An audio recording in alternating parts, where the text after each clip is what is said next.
Who's chewing? Good afternoon, Richland College. Welcome back to the spring 2018. Welcome back to the 2017-2018 academic year. Season 4? Season 4 in full effect. Season 4 season premiere.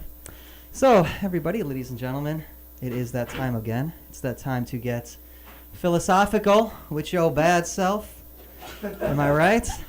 Ladies and gentlemen, you are listening to KDOX Web Radio, broadcast live from Richland College in Dallas, Texas. We are the voice of Richland College. Views expressed on this show are our own, unless otherwise stated, and do not reflect the opinion of KDOX Web Radio, Richland College.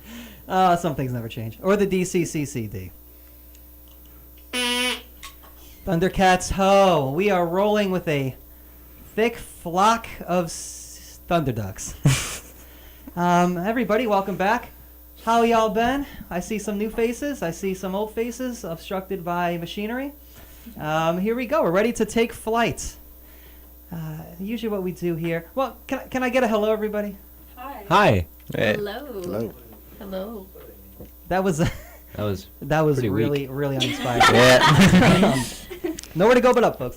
All right, what I like to do is allow everybody to make introductions, and we'll do that right off the bat here, folks. I like to start from the far end and go all the way around this way. So feel free to introduce yourself and say a little something about yourself, especially if you have any... whatever. Especially if you have any affiliations with clubs and student organizations. All right, go for it. Hello, my name is Gabby, and this semester I'm the treasurer of the Philosophy Club. So nice to meet you guys, and please feel welcome to come to the meetings. Second that. Hi, I'm Yara, and I'm actually new to the Philosophy Club, just joined this semester, so welcome to myself. Welcome. Hi, I'm John. I'm the vice president of the Philosophy Club this year, or this semester, and At least for the new time student being. at Richland. Welcome, John. Thanks. I'm Claire Elizabeth, and this is my second semester at Richland College and my second meeting for the Philosophy Club, but I've helped out with all of the other stuff involving Philosophy Club. Absolutely. And my name's Brayden, and I'm a person, so... That's debatable. Joking. We'll keep moving.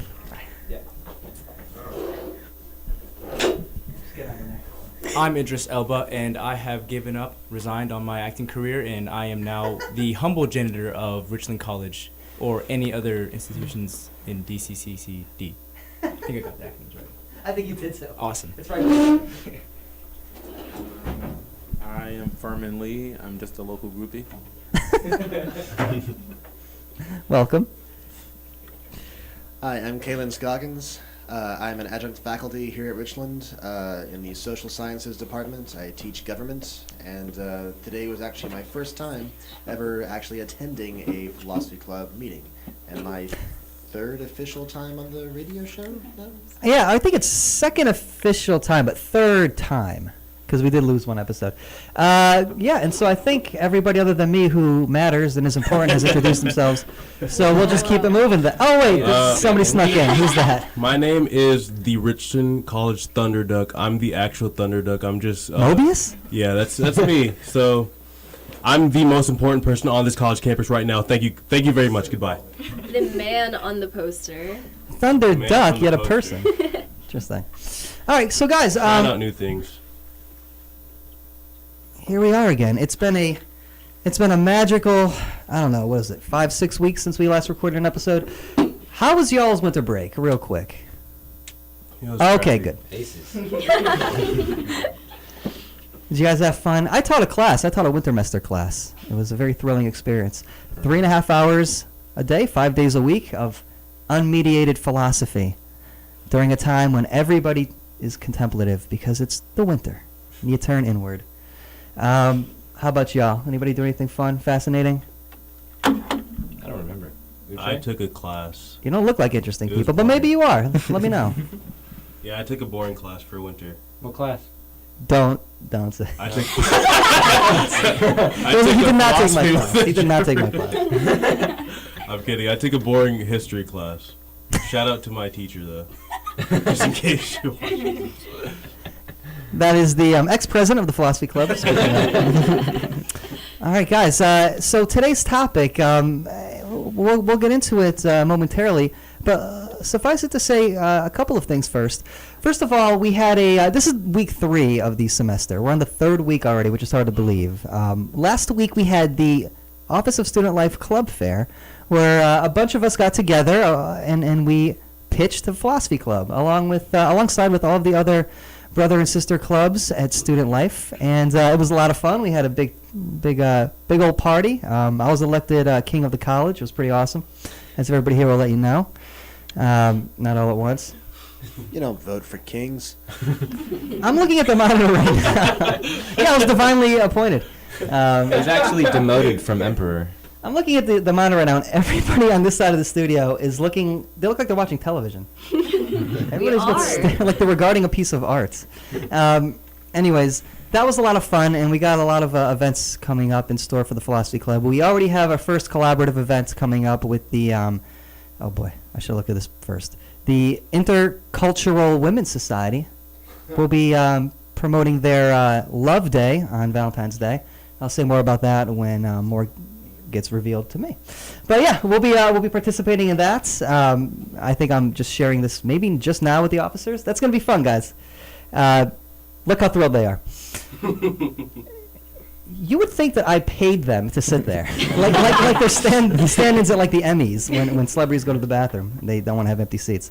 Okay, having said that, let's get into the meat of the topic here. We're doing something new this semester, folks. We're really parlaying the meetings into, as you can clearly see, very lively talks on the radio show. We just had the Philosophy Club meeting. We just got out of it, and we're going right here to the studio, and everything's fresh in our minds, and we're going to have some pretty good requacks, I would say, because it just happened. We might call it a requaction, because it's more like it's a reaction to the conversation rather than a recap. You feel me there? I think we're all philosophied out now. We're just That's gonna kinda what it seems let's talk about something else instead. Wanna do sports stuff? Yeah. So you catch the game? All right, guys. The topic was a rather appropriate one, I would say, and it was developed by the Philosophy Club student officers, most of whom are here today, and that is educating. So another way of putting it is, what is the experience of being educated in such a way where, well, I guess, in what way are we being educated? In what way should we expect to be educated? What do we expect out of an education and our educators? And again, this idea of, is it the transmitting of information in such a way where, your teachers are potentially service providers, providing you with deliverables, with some goods? Or is education more than just relaying information? Is it teaching you not only what to think, but maybe how to think in a more classical sense? These are some of the points that were raised. And we can continue to talk about them. What were some of the big sticking points? Thinking back to 25 minutes ago. Kind of just how the conversation changed completely. Yeah, that tends to happen around here. Well, what did the conversation begin as? What inspired this topic? Maybe I could ask that. I guess you could say the question of how educators affect us and affect our character, and just to what extent they affect our character. What can be taught and what has to be learned by the individual. Yeah, because think about it, y'all. This is week 3, but it still kind of feels like week 1. What are you doing here? What are you hoping to get out of your education? What do you think you should expect? What are your reasonable expectations? What are your maybe higher aspirations of learning? To what end and why? A lot of the variations in the topic go along with the evolution of education, what education used to mean. Eat that mic. What education used to mean versus what it means now, and just the way that education has evolved over time, as well as the difference in ages of education and how different ages need different things from their education, whereas now we're in a period of time where we're choosing our education. And so the different topics about what a teacher should provide or not provide, or things like that go a lot along with those kinds of things. Yeah, and good, thank you. And part and parcel with that is what we understand, I think, and this we didn't really touch upon except sort of indirectly, what we understand kind of a human being to be. Because what you take a human being to be is going to play a large role in what you take his or her learning experience to be.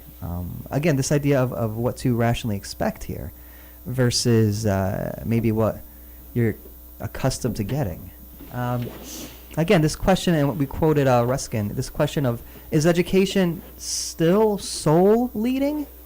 In the sense of, is there a necessary component of inspiration when it comes to educating people around you? Not necessarily just students, of course, but, you know, students of the world? Or is it more along the lines of, no, we come here, you're already interested in your worldview, and you feel like it works for you. And so you're not trying to have your soul opened up, so to speak. You're much more concerned with learning what you need to know in order to make your way in the world.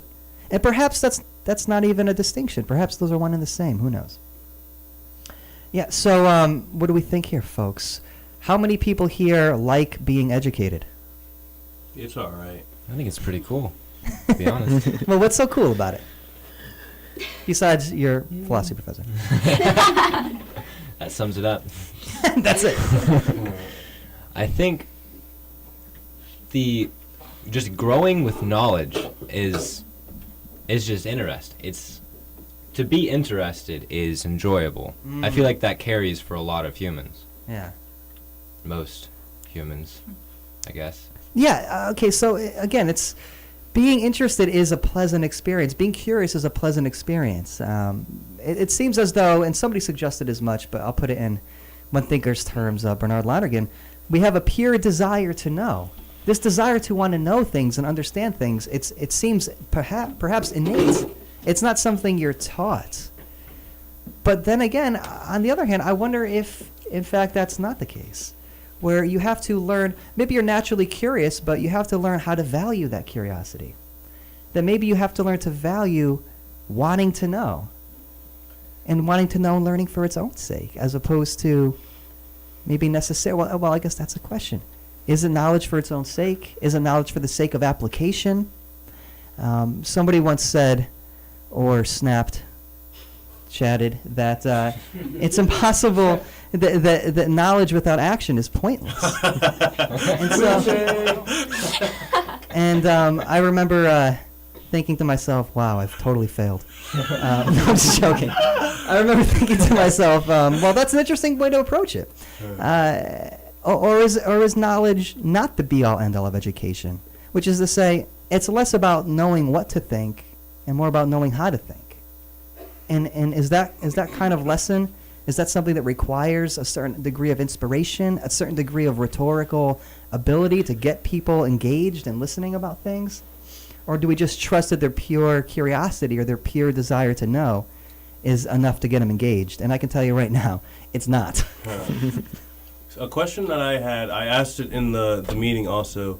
So the quote from Ruskin said something about soul leaders, or educators could be considered like soul leaders. They take your soul and lead it down a path of wherever they're teaching you things. They're exposing you to more knowledge, and they're leading you down a path of, I guess, enlightenment or whatever, or enriching your soul in the process. But a question I had is, can education be done wrong, or can someone be a bad educator? What makes someone a bad educator? If they fail to give you the knowledge, like if a student doesn't completely understand what they're being taught, or if the person that is teaching himself is actually an immoral person, is that then a bad educator, even if they successfully convey their message? Like, if the person is immoral and they're teaching immoral things to do, are they a good teacher? They're steering your soul down the wrong path, but they're doing it successfully. No, that's a really interesting distinction. Is, you could be good perhaps at teaching, but is teaching somebody the same as educating somebody? Which is another way of saying you can teach somebody the quote-unquote wrong thing. You could give somebody bad advice, or you can teach people the wrong way. For example, you could teach somebody how to play the guitar, but you might not have the technique yourself, but you can teach them the wrong ways to play it. And does that make you a good teacher or a bad teacher? And I think you can apply that in the way Uche is to this idea of teaching people how to value things, teaching people what is and is not valuable in terms of information. Yeah, I mean, can you teach morality and not necessarily be moral? Can you teach somebody immoral truths and do it really well to the point where they seem very persuasive and rational and convincing? That goes to the question of if morals are ingrained in us or if we learn them completely. So, can you learn bad morals, or can you learn morals that are only in line with natural morals? And if so, what are these natural morals? I don't know. Well, let me throw this out there along those lines. So many times you find famous, celebrities, actors, athletes, whatever the case may be, calling former teachers their heroes. Have you ever heard of this? Mm-hmm. What is so heroic about a teacher? I think, okay, back to kind of speaking the piece of kind of the variety with Philosophy Club is talking about the different, in higher education, all of us come in at different points. Some at community college are way past the ages of typical university years, and they're definitely the ones seeking a lot of, I'm here for the knowledge, I'm here, I have my ways, I have what I've gone through life with, and I'm just trying to get this education for this reason, for this job, for this whatever it may be. And then there's people who just go into college right after high school, and they're seeking still knowledge, but also to kind of be guided in a way or seek their interests, but also be open to more, open to other interests as well. Yeah. And then for someone like me, I'm in college at 17 years old, went in at 16, and so I'm still in that age of education as just like facts and figures, and here's what you should learn for the future, but also I'm very much open to all of the different aspects of education and what seeing educators as kind of a sense of Like model. gods. I'm sorry. Yes, like gods. That's why I'm walking you, on your Jeff. class. Yes, exactly. No, like looking up to them and saying, here's what you've learned, and along with that basic knowledge of whether it's math or science or speech, whatever it may be, but also who are you as a person and what can you teach me through what you're teaching, or what does it mean through what you're teaching? No, that's I like that way of putting it. This idea of, in what way can you reflect things that not only teach me something, but teach me something I value? Mm-hmm. I mean, again, the way y'all phrased the question in the email was that, how do educators cultivate your character? How do they foster or educate your character? Which sounds to me like not just what you know, but who you are. Mm-hmm. It's not just what you know, but what you do with what you know. And I think to some degree, that is asking for the kind of relationship with a teacher that is, I think, much more along the lines of a mentorship. And that's kind of, in a sense, what it was in the classical way of things. It's not just teaching somebody it's not training somebody. It's showing somebody the richness and the depth and the profundity of whatever it is that you are, whatever the material is that you're presenting them with which you're presenting them. Ugh. And so it's 3. Yeah, I've been doing that all day. My prepositional game is lagging. And so I guess the question then becomes, if you're raised, I mean, look, yeah. So as you said, you're 17, Mm-hmm. and I have students as well who are the same age and maybe even a bit younger than you, as well as students that are well older than you. Mm-hmm. And the question becomes, and I think I like how, because John put it like this as well. What do you expect out of an education given where you're at in your life? Can I step in real quick? Hello? Can I step in real quick? No, thank you. I okay. think of course you can. Of course you Yes. can. No, I just What do didn't you know if have? anyone was going to speak. Oh, no, you're good. I feel like it's basically, it all depends on your perception of what is school's job for society. And it's all based off, first, an individual standpoint, But I feel like the issue arises when we look at it on a greater societal standpoint. And so I can only speak on it from an individual standpoint for myself. I caught on very early, like at the age of 5, that when I'm at school, my mom just so happens to be at work. Mm-hmm. Like that's just something I caught on to when I was in kindergarten. And from there I saw, oh, maybe when I eat lunch, maybe she eats lunch. And from there, later on in life, when I go to school, I'm basically being trained to work this 8-hour day shift.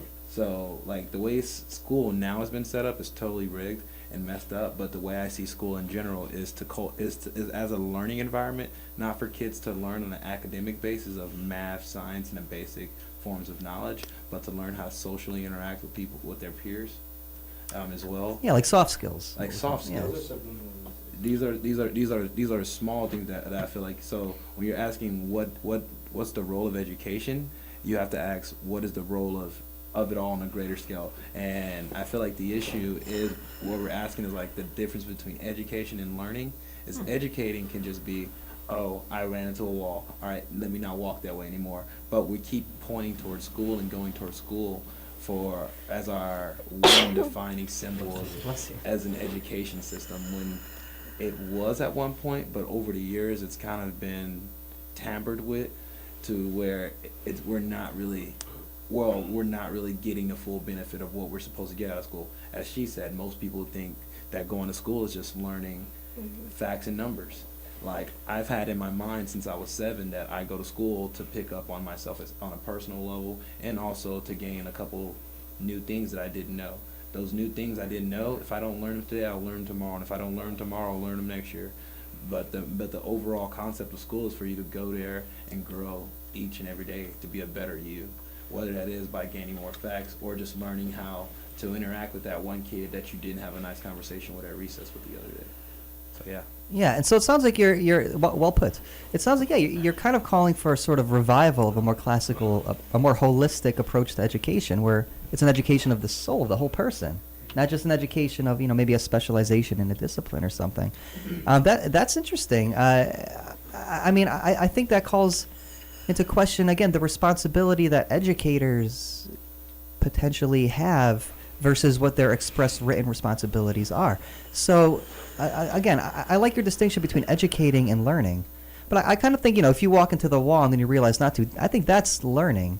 I think educating requires an educator and a student to take place. So there's this internal or inherent dialogue. But sometimes you're both the student and the teacher. Definitely. In the same element. But sometimes you're the student and the teacher in the same element.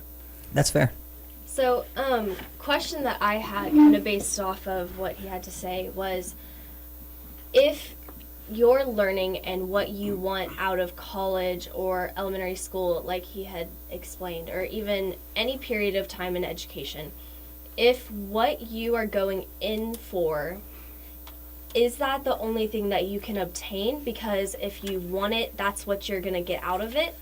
Or can you coincidentally pick up on those other things? So then does that change, regardless of the educator, you're going to get what you want or not get what you want? Or does the educator then have, because you're there, you can still learn something else even though that's not what you were looking for? Yeah, that's a really interesting question. And I think to some extent it depends on the field of study. But I think more often than not, yes.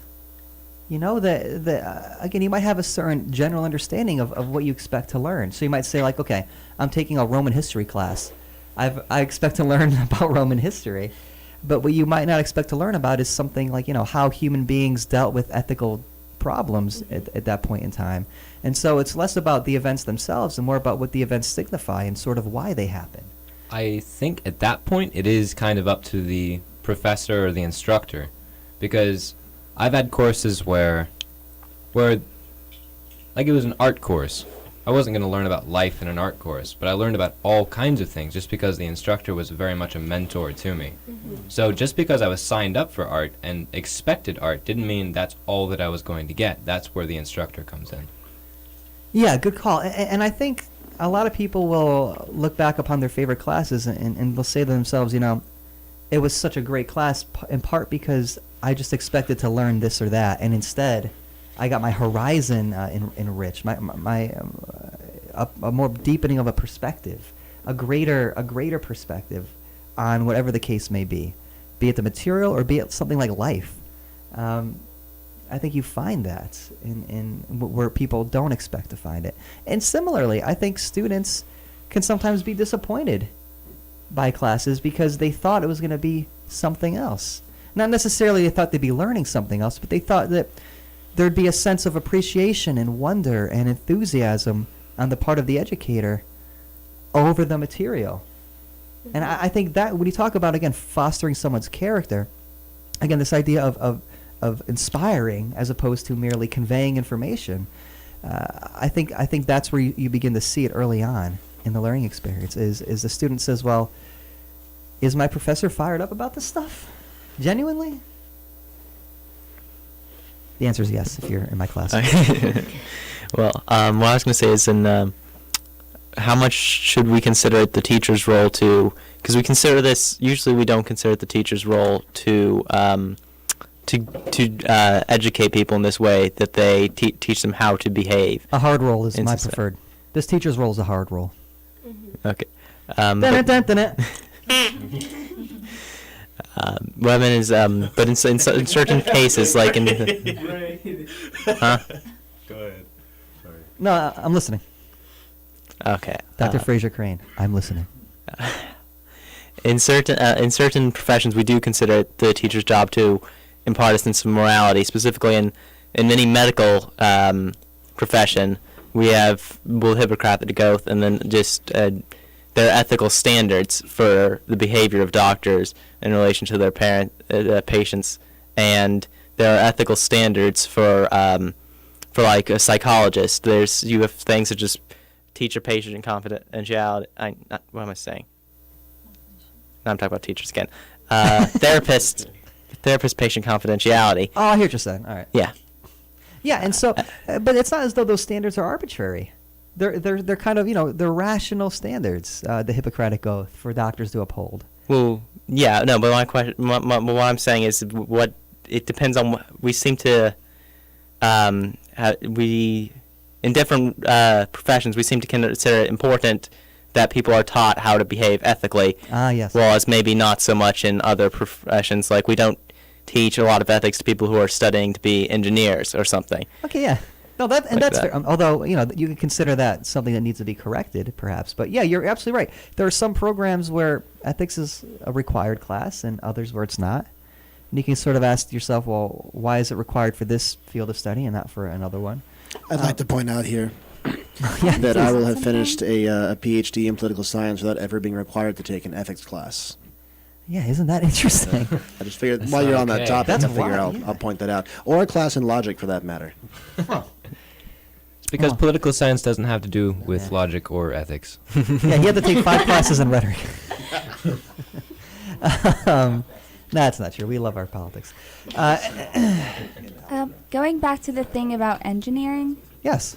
I would think ethics are inherently a part of it because eventually you're going to construct something that will be used by someone, possibly a car or a computer Guys, do you want your or own anything podcast? else. But I'm sorry, keep going. considering the example of the car, you would have to have the basic ethics to make sure that nobody is going to get damaged by something that's the fault of the car or the car maker.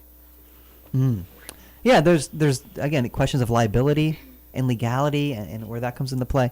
Yeah, but before we go down that road, let's pull back just a little bit because I want to make sure that we're kind of staying focused here on this idea that, well, what is an educational experience? And again, having an education or quote unquote being educated, is that the same thing as, again, educating?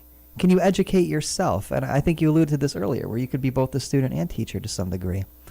Maybe in order to get to the point where you can sort of educate yourself, you need to first pass through these certain trials, so to speak. You have to sort of learn how to use your reason. And what's more, you need to learn that you should want to, potentially should.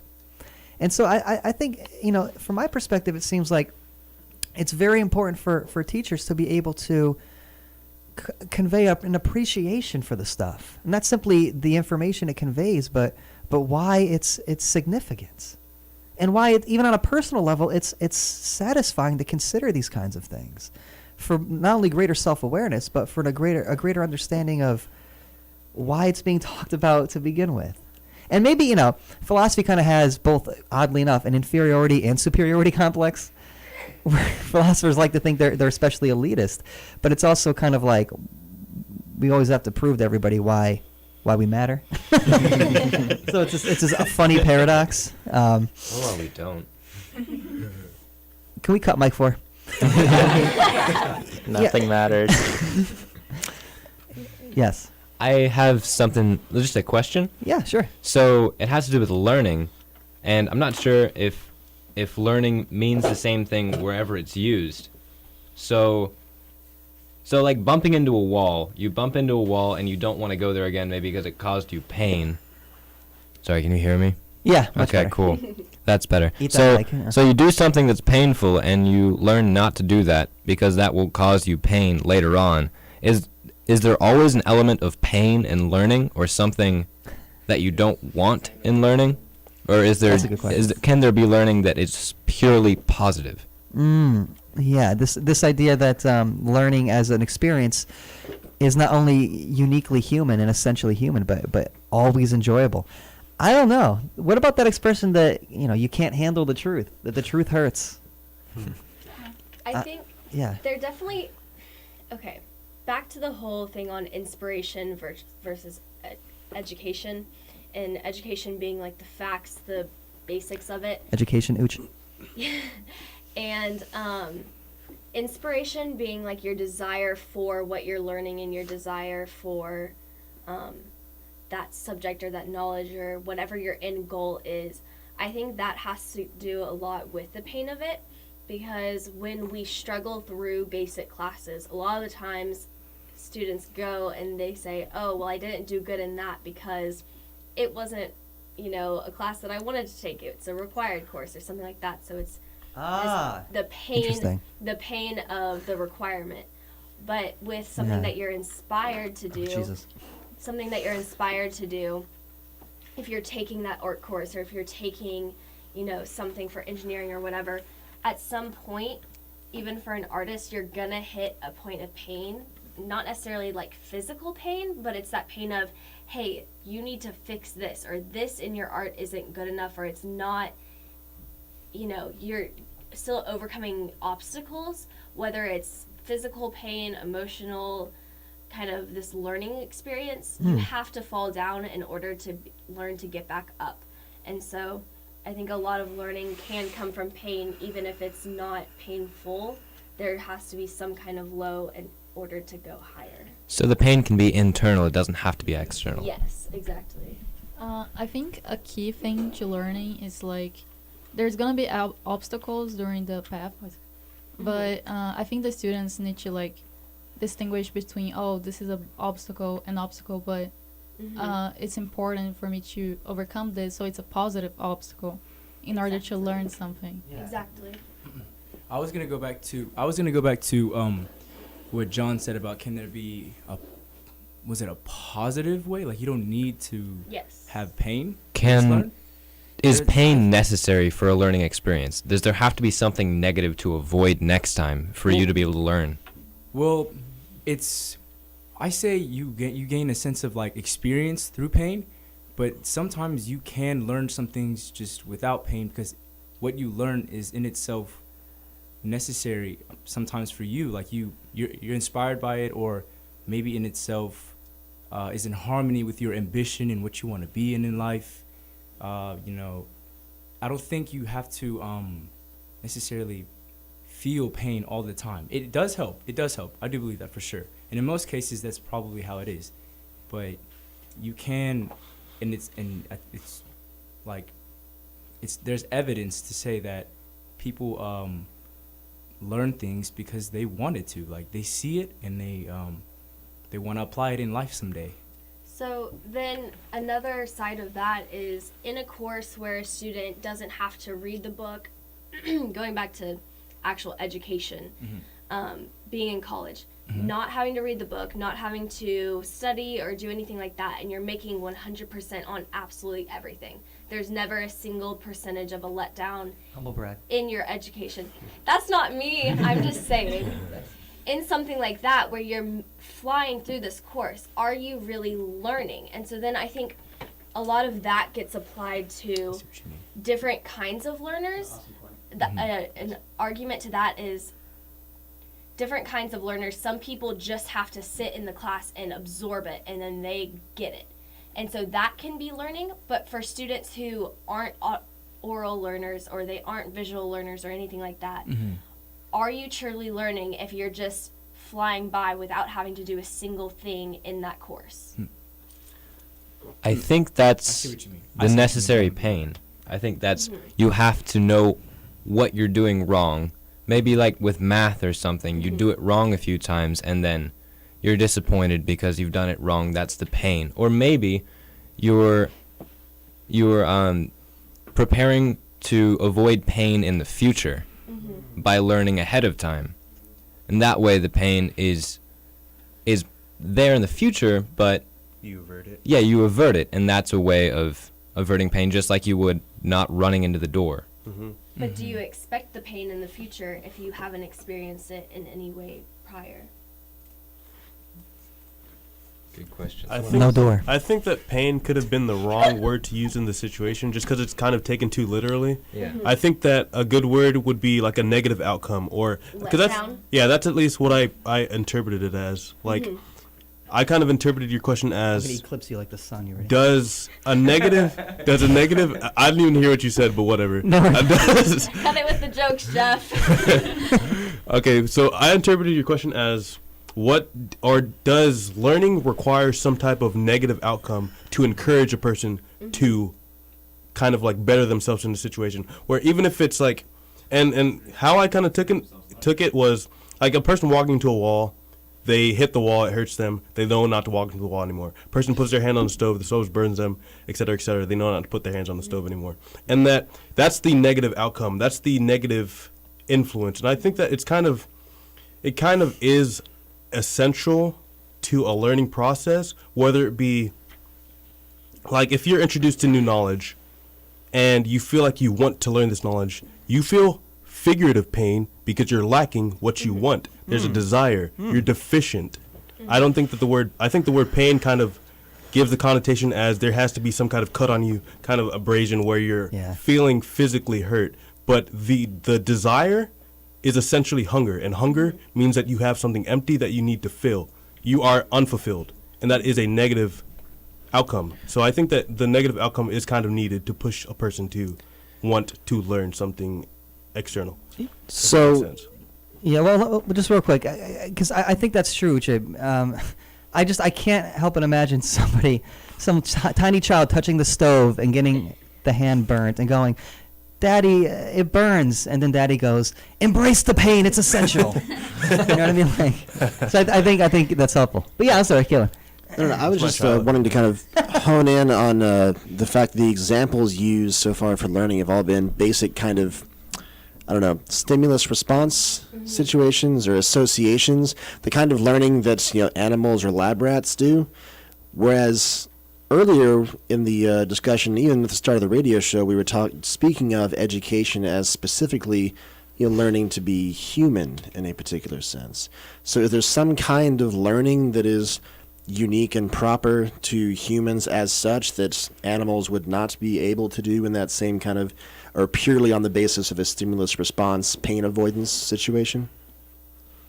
Is that directed to me? No. Anyone, really? No. I think Hegel would say reason. Ooh, Ooh. Hegel drop. Bonus points. Well, yeah. Pose the question again. Is there some type of, is there such a thing as education proper to humans specifically? Things that humans can learn or be educated in a way that animals cannot, or in a way that only a pure, stimulus response pain avoidance situation could not. I think, not to be rude or derogatory, but the Oh, boy. uneducated view of humans would be to say that knowledge in the way that we educate for like school. School knowledge, whether it be math, science, history, English, whatever core subject education that we get in school, university, all that stuff. A lot of humans would say that other animals cannot learn like that. So if you're going from that approach, that would be our way of saying that that is the higher knowledge that we gain, and those obstacles that are more internal and psychological rather than the physical pain of like running into a wall or doing something that a lab rat does, that would be the separation. But that's if you believe that animals cannot learn the way that we claim we do. Interesting. I really love cartoon shows. Yes. You guys laugh, but there's a nice cartoon series I feel like I would suggest anyone to watch. It's a simple short. It's about 10-minute episodes, 10 episodes total. It's called Over Garden Wall. I watched and it. I Over like the that Garden show. Wall, and there's one Shout episode out. that particularly hits on this topic, and school is the only answer. I would like to say no, there is no real like physical system set up to where humans can educate themselves. So that is why we've created school, so we can teach how to be a human to other humans. Later on in life, that stuff started to like be manipulated and deployed to get people to just get out of the classroom and into the factories, or out of the classrooms and into the suit and ties and into the The offices. phones are lighting up, folks. Education's a sham. You heard it here first. But yeah, and what I like specifically about this episode is what I'm trying to say is, like, in this episode I'm referring to is there's two brothers they're in a wooded forest, and they stumble upon a school, and then within the school there's a woman educating animals, bears, koalas, like animals, and there's another group of animals who aren't in school, and they're just learning by just living. And point being is, like, there's nothing different between humans and animals. Like, there's nothing at all. So no, there is no real spectrum. We gotta I feel like take a we've call here only from some created very schools to try to do that for charged up ourselves calls. and make ourselves feel special. So then, I would ask though. So we can speak of whether you're talking about a lab rat or a higher animal, dolphin or whatever.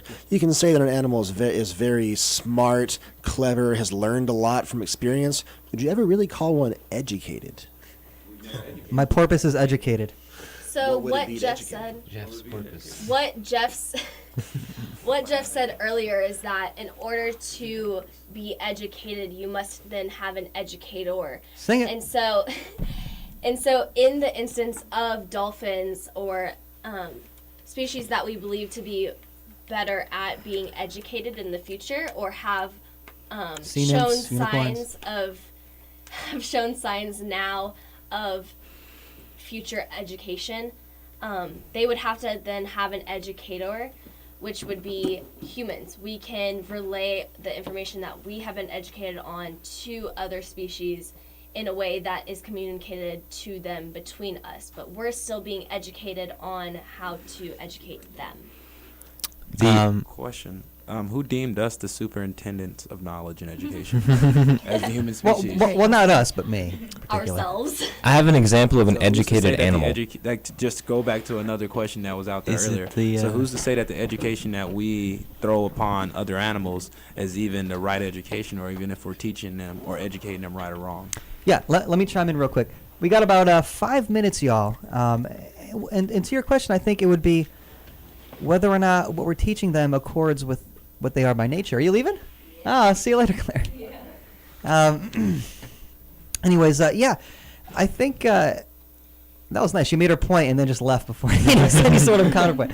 That's smooth. That's the way to do it. That's how I teach. That's why you go to the bell. There's one question I wanted to. Yeah. There's one question I want to pose to you guys with the few minutes we have left here.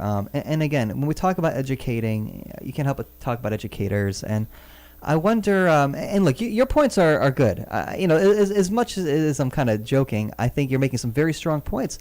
And I think it ties back to this idea of, again, who anointed the academic industry as arbiters of knowledge and truth and learning and what have you. I think that's a good point. where's I going with this? Oh yeah, but it seems as though, but it seems as though Just agreeing. what we Good need to job. consider is is educating somebody merely a technique? Is it merely a trait you can apply to the point where we can say, well, if you can teach somebody something that isn't even real and get them to believe it, then wow, you must be a really good teacher. Or is teaching necessarily tied to Truth. overall true development of people? Yeah. Where no, you'd say no, that's not an educator at all. That's a charlatan. It's a rhetorician. It's a sophist. I think it has to do with what value we put on education. I don't know if this was mentioned already, but Bingo. I think Furman, right? Yes. Yeah. Yeah. You were talking about how the education system can be just for one thing or another based on how you're looking at it, I guess. So it can either be for educating with general intelligence or for shaping people as humans, like you said you were shaped by just learning like the soft skills, like Jeff said.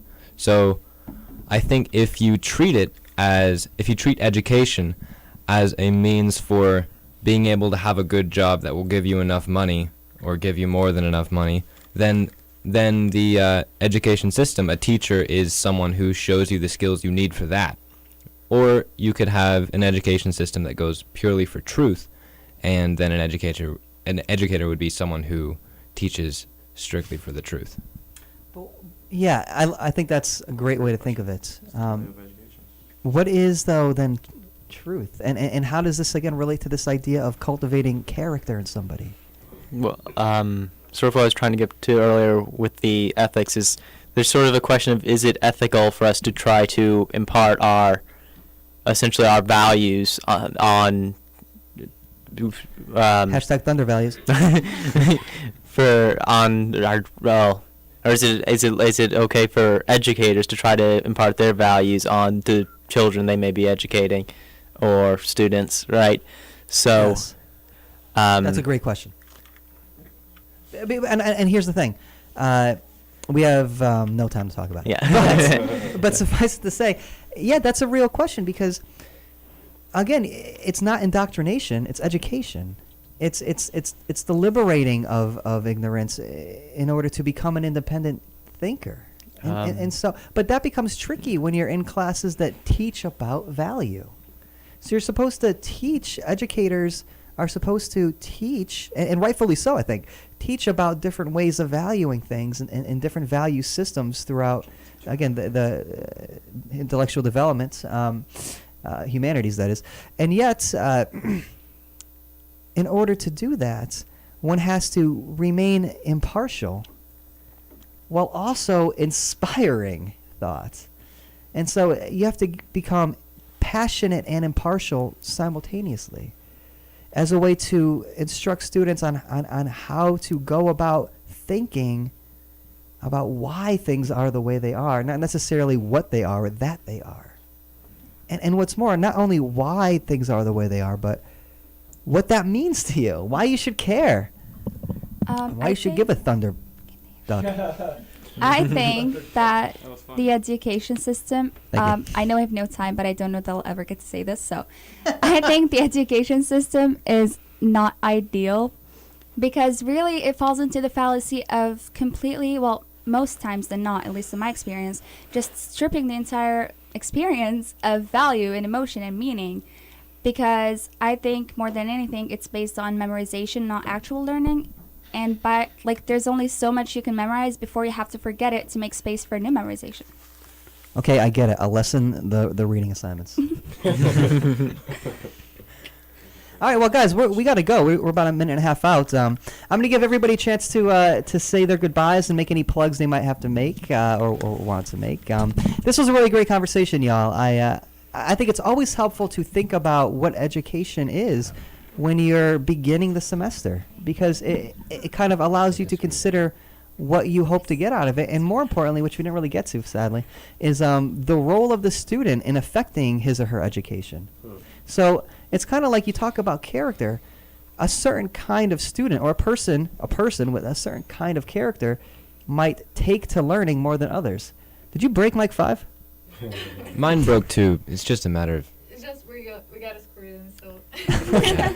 All right, so yeah, so we'll start with Gabby. Gabby, there you go. Yeah, just hold it. Yeah. Perfect. So, I like the topic. I think it's nice to talk about education because I don't think we analyze it a lot, even though we're students. Yeah, We don't think about it like that. I agree. So it's important to think why we study, why do we pursue an academic career? Is it just because we want a job, or is it because we want to be enlightened by knowledge?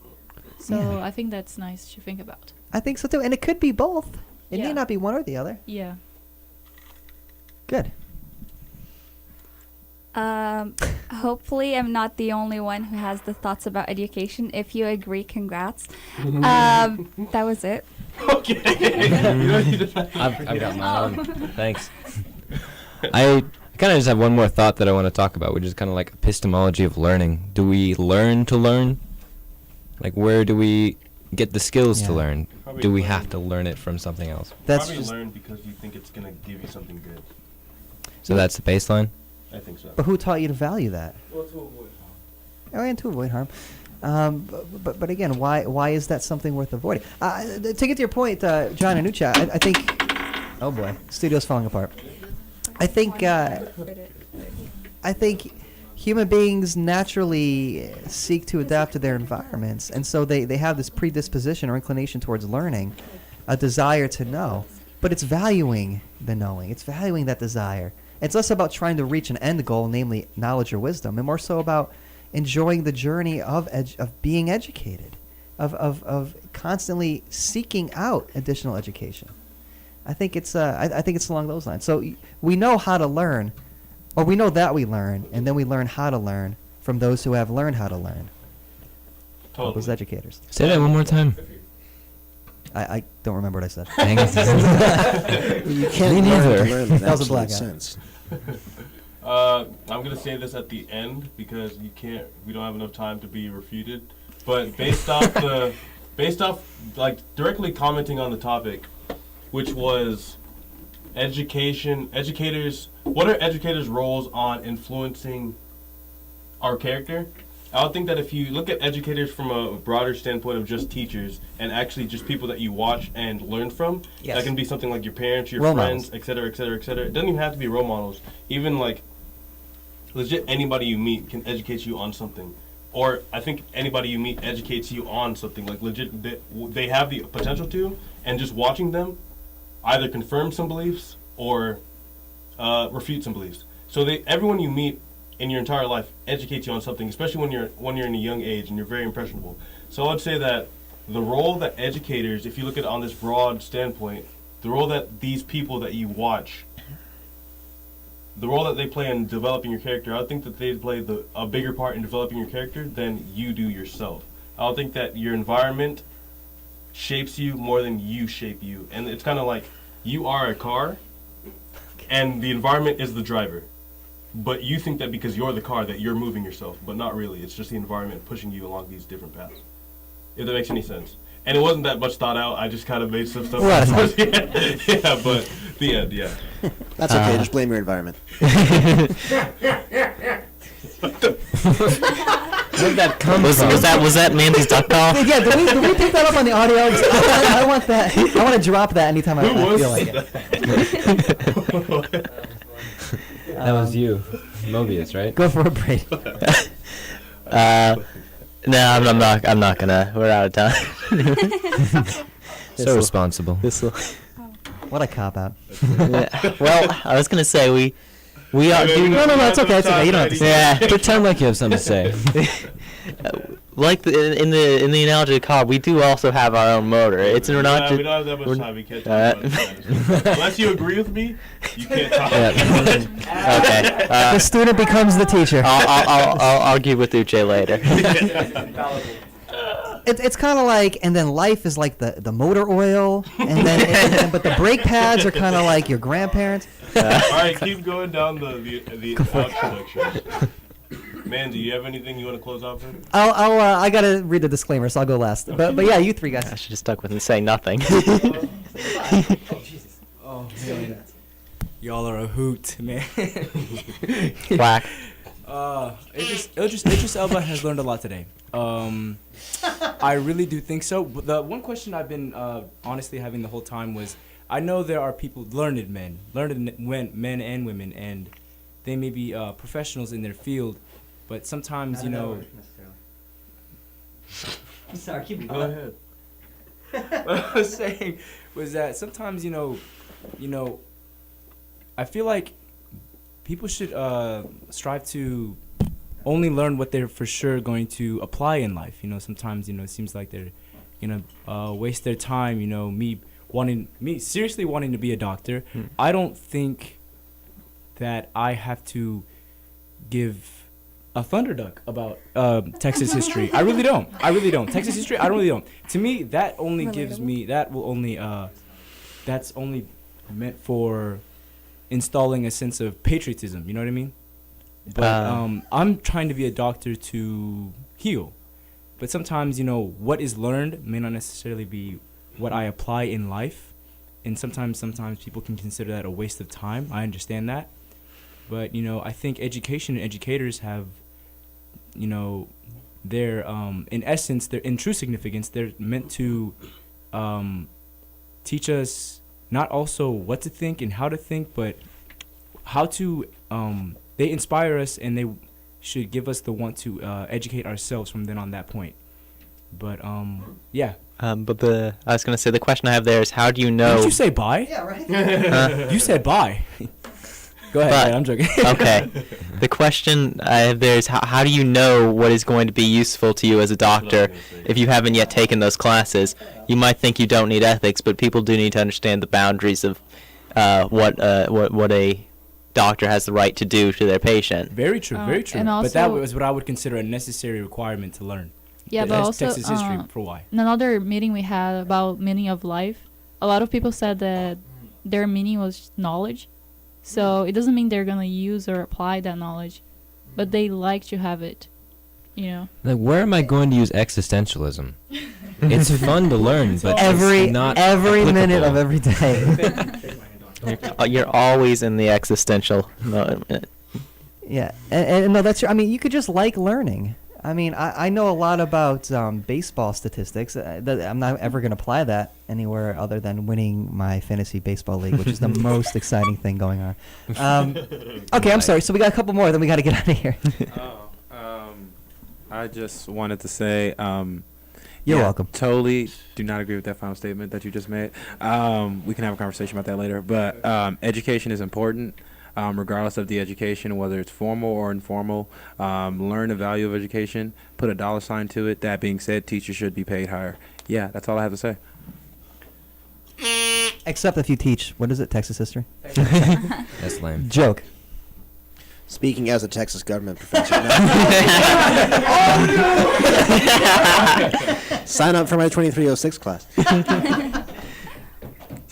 No, let's also never forget this is the Are you episode. actually a Texas? Are you serious? I teach Texas governments. That's better. Not quite the same. It's different. It's different. Way worse. Yeah. I'm joking. Let's never forget this is the episode in which Professor Manzi turned the Richland mascot into a minced oath. Or a fake swear. All right, now if I was going to sum up, Fake swear. I think it's interesting to note that the word education has its root in the word educe, or to educe, to draw out. That being said, I agree with Aristotle that all humans by nature desire to know, but think that... Oh, sorry. Thanks. Good imitation of your students there, man. Yeah, thank you. He's not wrong.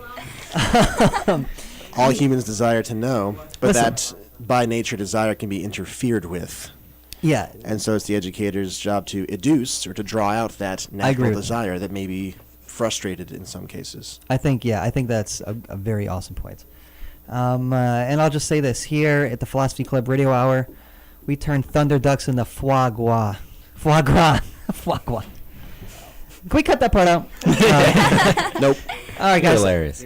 You are listening to KD. I'm sorry, I'm Professor Manzi. I'm the faculty sponsor of the Philosophy Club, as well as host of the Philosophy Club Radio Hour, as well as key inspirational professor for all of these young minds. True. You are listening. Well, that opinion varies. You are listening to KDUX Web Radio, broadcast live from Richland College in Dallas, Texas. We're the voice of Richland College. Views expressed on this show are our own, and respectively, unless otherwise stated, and do not reflect the opinion of KDUX Web Radio, Richland College, or Dakota. It's been really great, folks, and stay tuned for Prog Pops. Prog Pops up next. And don't forget to think about it. Think a bit. I Think it refuse.